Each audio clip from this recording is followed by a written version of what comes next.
program Bincang-Bincang. Kali ini saya punya tamu spesial. Ini merupakan sosok yang luar biasa. Seorang pengusaha di bidang retail dan juga dikenal sebagai seorang motivator. Tapi kali ini beliau akan saya ajak berbincang-bincang sehubungan dengan posisi barunya. Wah, ini beliau baru saja diamanahkan sebagai Ketua Umum Ikatan Alumni Universitas Riau. Beliau adalah Haji Wan Muhammad Hasim atau yang lebih dikenal dengan Suhwan. Woi, assalamualaikum. Waalaikumsalam. Apa kabar Suhwan? Alhamdulillah. Saya panggil Suhwan aja ya. Oh, iya. Soalnya itu nama ngetopnya. Jadi kalau di acara-acara pelatihan, seminar itu pakai labelnya tuh Suhwan ya. Karena kadang-kadang itu diundang ada yang gelarnya doktor, ada profesor. Saya kan cuma satu. Oh iya, suhu lumayan lah. Oh iya. Imbang lah ya. Kalau cuma satunya kan agak juga dikit ya. Suhu itu udah agak berat itu.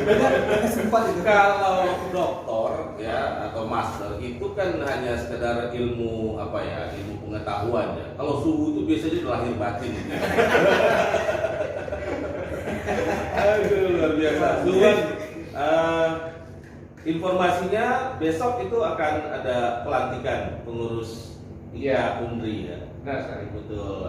Setelah pemilihan lalu dan berhasil sudah menyusun kepengurusan. Nah, ini banyak teman-teman alumni yang tentunya berharap banyaklah pada kita ini. Nah, kalau boleh tahu nih, kita coba bongkar sedikit rancangan program yang barangkali sudah mulai disusun-susun nih oleh pengurus. Kira-kira IKA Undri ini akan seperti apa ke depannya? Ya, saya mungkin kalau flashback balik dari awal itu sedikit, saya waktu didorong sama teman-teman gitu ya, itu saya beda lah, apapun yang saya ikuti, yang saya diminta memimpin itu, kalau orang mungkin saya udah pas nggak memimpin. Yang kedua, bagaimana cara saya menang? Saya justru enggak. Saya cuma pikir kalau saya terpilih, saya mau ngapain? Nah, itu dari awal.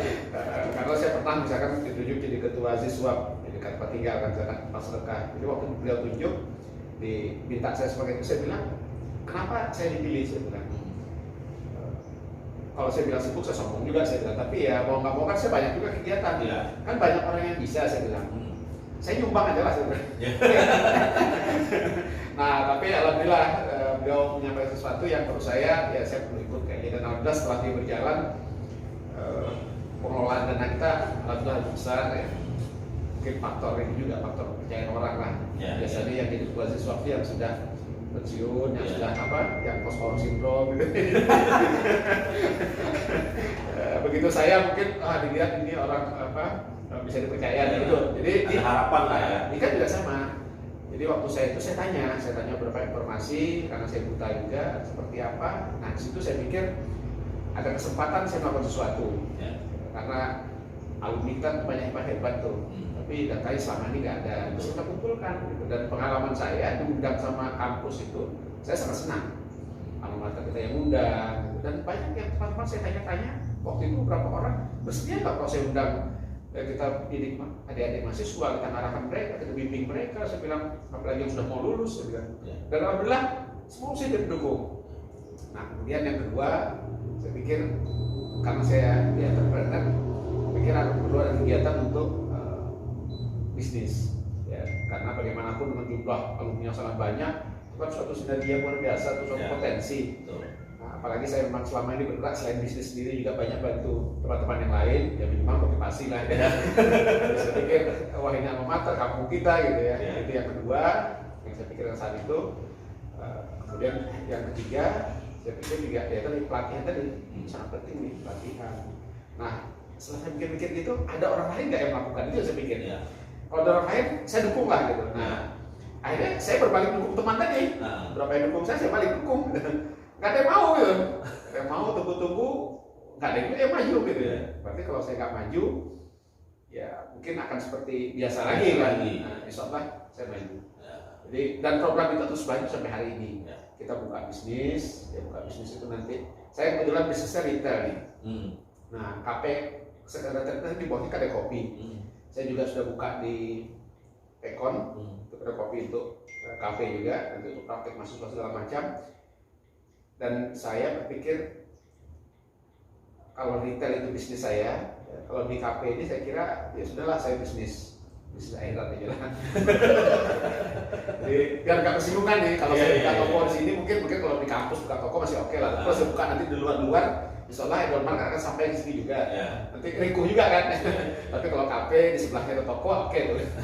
Jadi mungkin saya memilih KP ini buat saya pribadi itu akhirat, tapi buat teman-teman saya harapkan itu jadi bagian investasi kita bareng-bareng. Nah itu artinya lah ya.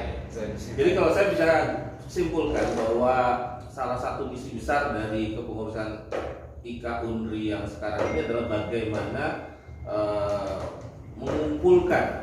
mengumpulkan alumni-alumni yang barangkali selama ini belum terdata dengan baik, kemudian menghimpun potensinya khususnya di entrepreneurship. Kira-kira begitu ya? Ya benar. Jadi tiga-tiganya satu kesatuan lah. Ya. Data kita perlu, ya kan. Nah, kemudian data itu yang melatih, data alumni, latihan itu juga perlu. Ya. Kemudian sama entrepreneur. Ya, saya kira itu sejalan lah, sinergi ya. Jadi saling tidak terpisahkan.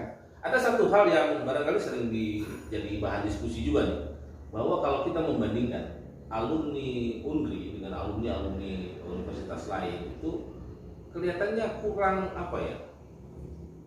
kurang memiliki kesolidan. Ya. Kalau kita lihat di banyak tempat itu, terutama yang di Pulau Jawa lah ya, kalau alumni universitas besar itu kecenderungan untuk menarik yang di bawah itu ke atas itu begitu kuat sehingga terkumpul di satu tempat. Kalau ada berhasil di satu tempat, tarik semua gitu. Nah ini kira-kira selama ini apa yang kurang dari alumni kita? Ya saya kira kembali seperti sendiri saya lah, saya diundang kampus itu sangat senang. Dan buktinya waktu saya ajak teman-teman, saya undang teman-teman, ada beberapa sangat senang. Di pengurusan ada dewan pakar tuh. Sampai hari ini pun mereka sangat semangat gitu. Artinya mau sebenarnya. Nah selama ini gak diajak. Ya kan, saya jujur ya 2018 dia sekretaris IKA Jabodetabek itu di kantor saya, sekaligus dia sekretaris, kita undang rektor waktu itu datang WR3, datang Bu Dekan dari ekonomi juga. Saya bilang selain saya bisnis, saya selama ini sering diundang lah, dimotivasi kemana-mana, bahkan beberapa tahun terakhir saya nggak mau dibayar lagi, saya bilang. Nah kalau kampus, saya bilang dari dulu saya nggak pernah mau dibayar, bahkan sudah diundang diumpang lagi kan biasa. Nah satu-satunya yang belum pernah undang Unri, saya bilang gitu. Itu saya bilang 2015 sejak itulah kata Pak Sapsan waktu ketiga. Saya kan baru tahu sebuah sekarang, atau dulu saya undang. Nah artinya sepertinya itu banyak sekali teman-teman, dan saya teman-teman di sini juga pasti, Pak Saud juga pasti senang gitu ya. Nah selama ini ada aja. Jadi saya kira itu pertama. Kedua, orang yang masuk ke Unri ya, itu pasti yang dilihat oleh mereka kan alumni. Hebatnya kampus itu kalau alumni hebat. Nah, alumni itu sudah banyak hebat sebenarnya, tapi tidak pernah dikumpulkan, tidak pernah kita gali, ya kan. Nah, kalau yang masuk itu nanti melihat alumni hebat yang masuk ke Unri itu mahasiswa yang sudah terpilih juga, sampai yang masuk ke Jawa itu kan hebat itu. Begitu lulus, ya sudah harus hebat ya. Artinya dua itu pasti nggak mungkin satu naik ke atas, satu nggak mungkin, pasti tarik ya. Jadi saling menarik. Kalau ketinggian kan sih ditarik lagi alumni ya kan, percuma juga. Sama kampusnya bagus, alumninya nggak bagus, turun lagi. Nggak ada jadi. Itu harus kesatuan bareng-bareng. Saya punya keyakinan kuat bahwa kalau kita bareng-bareng itu bisa naik. Artinya kalau komunikasi terjalin baik antara kampus ya, pengelola kampus, manajemen di kampus dengan para alumni, pendataannya bagus kok, pembangunan jaringannya bagus, saya pikir bisa lebih maksimal sebenarnya mengangkat potensi Unri itu. Benar sekali.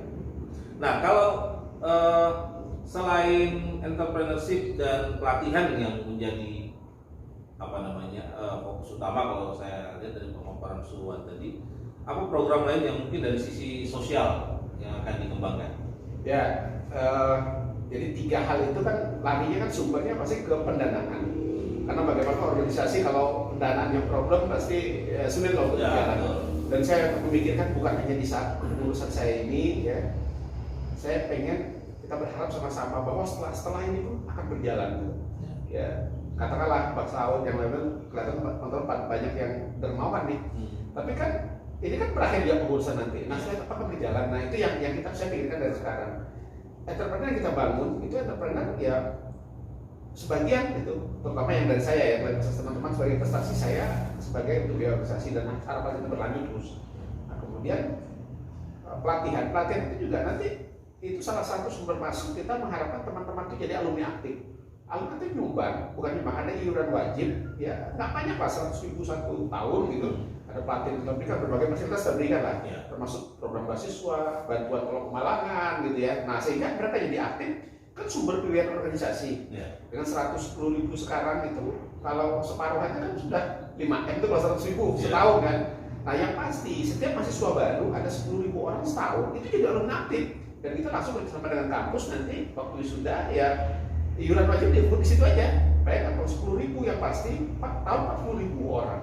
Dapatlah kita menjaring itu ada 40.000 orang. Nah sumber itulah yang menjadi pembiayaan berorganisasi yang terus berkelanjutan.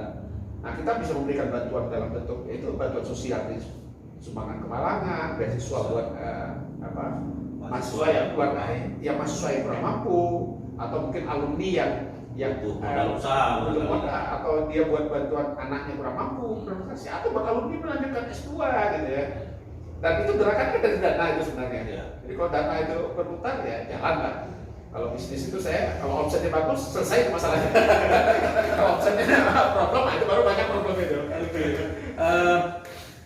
Seorang Suhuan ini di bisnis ya, saya pernah diberi beliau ini buku Jatuh Bangun gitu, kalau nggak salah, kayak judul lagu dangdut sih memang, tapi ini menarik, saya baca bukunya. Artinya untuk menjadi seorang entrepreneur itu memang harus diuji. Kira-kira begitu. Suhuan, kira-kira kalau kita melihat kecenderungan mahasiswa sekarang, kayaknya masih banyak yang ingin jadi pegawai, jadi PNS gitu. Sedikit sekali yang boleh dibilang dari awal mereka kuliah itu semangat jadi entrepreneurnya sangat tinggi gitu, atau tertarik di dunia usaha. Ini sebenarnya sesuatu yang yang perlu diperbaiki menurut Suhuan, atau memang wajar-wajar saja sebenarnya? Ya benar sekali ya, itu mindset kita dari dulu, bahkan saya pun juga awalnya juga begitu sebenarnya, diajar orang tua kalau bisa cari pekerjaan gitu ya. Padahal kan kalau namanya karyawan itu kan, apalagi PNS itu kan sudah ketakar gitu. Dan satu lagi, keyakinan bahwa dia akan bisa berhasil itu yang lemah. Saya kadang-kadang mau mengatakan itu, termasuk waktu saya mengalami kebangkrutan itu, saya tetap dream saya, impian saya, saya akan sukses itu tetap besar.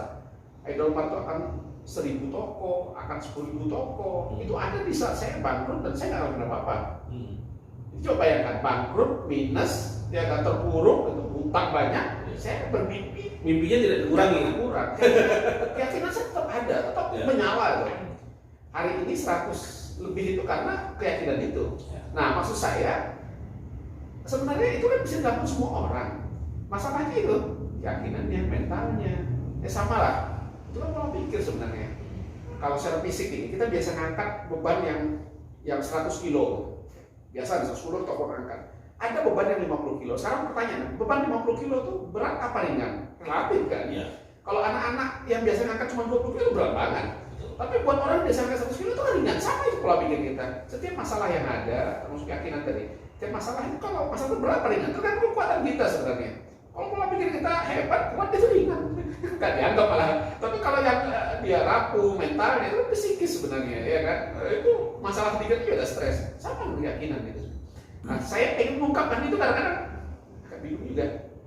Apalagi lihat saat bicara dengan anak muda, mahasiswa gitu, nggak ada keinginan itu, berarti nggak ada keyakinan. Hidup orang tuanya susah, dia juga bakal begitu, bisa makannya juga. Jadi salah tuh kalau orang tua ngomong, kamu berjuang itu berat, hidup ini salah, jangan ngomong begitu sama orang tua gitu. Itu keliru tuh menurut saya. Ya karena dari orang tua mengajarkan begitu, saya mengajarkan begitu juga. Ada nggak rencana nanti di ikatan alumni ini untuk semacam klinik bisnis Suhuan, agar kita bisa ini ya, seperti tadi bahwa sebenarnya kan banyak orang mungkin belum mengenal aja, seperti ya sama lah, saya mungkin dulu juga begitu.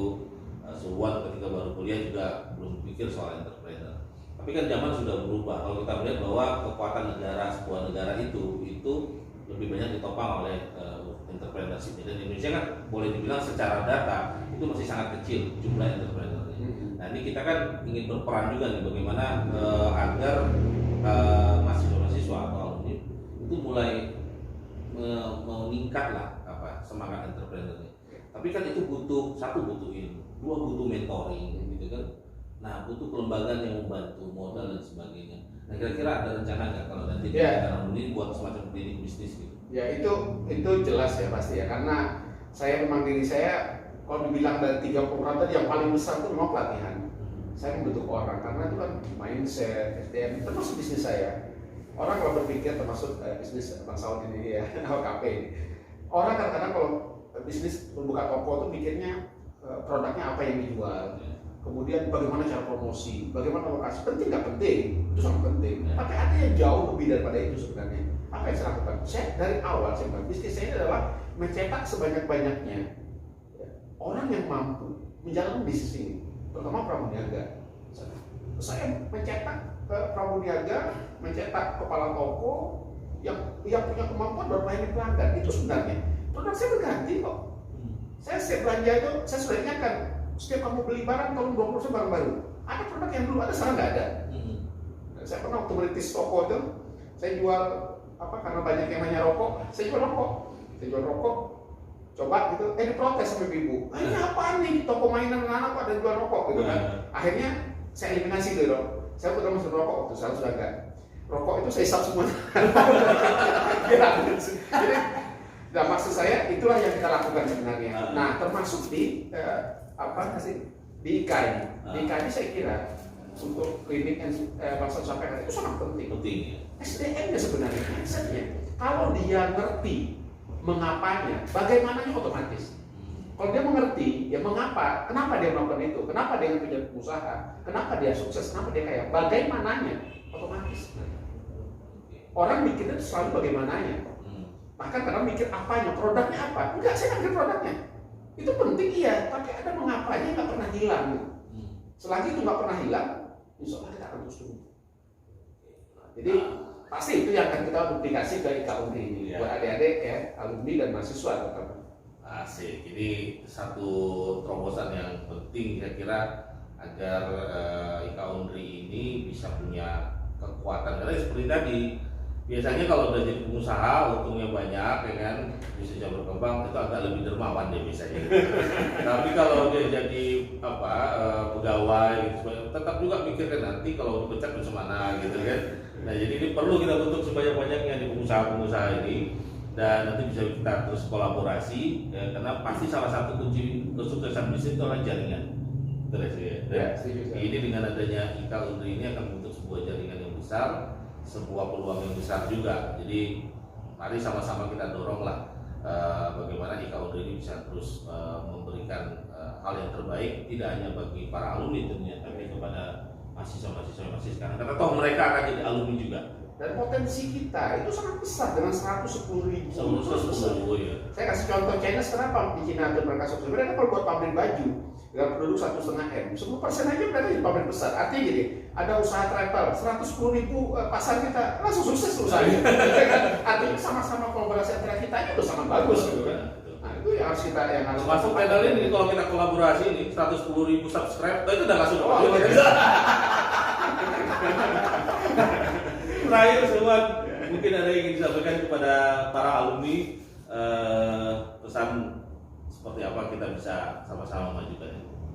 Ya, marilah kita sama-sama membangun, ya, kita berkomunitas. Saya mulai gerakan itu dari pengurus dulu ya. Kita mengurus IKA-nya harus dekat, harus akrab, ngobrol-ngobrol begini ya kan. Kita bentuk ya seperti kita balik ke kampus dulu balik tanam ya, kita ketawa sambil kita bangun bisnis. Kemudian kita sama-sama kita tarik jaringan kita yang ada ini, kita siarkan, dan saya yakin lah kalau itu kelihatan berberi manfaat baik buat kita sendiri, buat alma mater kita, buat adik-adik mahasiswa kita, buat alumni. Saya yakin optimis kok banyak yang mau ikut. Nah tinggal bagaimana caranya. Ini bagian pokok saya sangat penting nih Pak Khairul ya. Bagaimana menjalin teman-teman kita informasikan sebanyak-banyaknya kita informasikan agar mereka ayo kita aktif. Karena yang paling penting itu aktifnya. Saya kan ketua umum AMRI nih, Asosiasi Masyarakat Retail Indonesia. Itu hanya 2.000 orang. Kita gaul kita sudah nasional, udah luar biasa rasanya. Ini 110.000. intelek lagi gitu, sarjana semua kan. Waduh sayang lah kalau saya ini udah sesuatu yang disimpan rapat ya, emas yang tertanam yang kita nggak eksplorasi ini. Kesempatan kita lah saya kira. Oke. Baik, terima kasih Suwan atas kehadirannya di Mabes Kopi di Rio Tribun Channel ini, dan mudah-mudahan apa yang kita bincang-bincang ini bisa menjadi inspirasi untuk kita semua, khususnya Anda para alumni Universitas Riau. Ya, saatnya kita untuk bangkit untuk membesarkan organisasi alumni ini dan memberi manfaat sebesar-besarnya bagi masyarakat. Terima kasih sekali lagi Suwan. Sampai jumpa lagi teman-teman semuanya. Nantikan bincang-bincang lebih menarik lagi dengan tokoh-tokoh dengan sosok-sosok yang fenomenal. Assalamualaikum warahmatullahi wabarakatuh. Waalaikumsalam warahmatullahi wabarakatuh.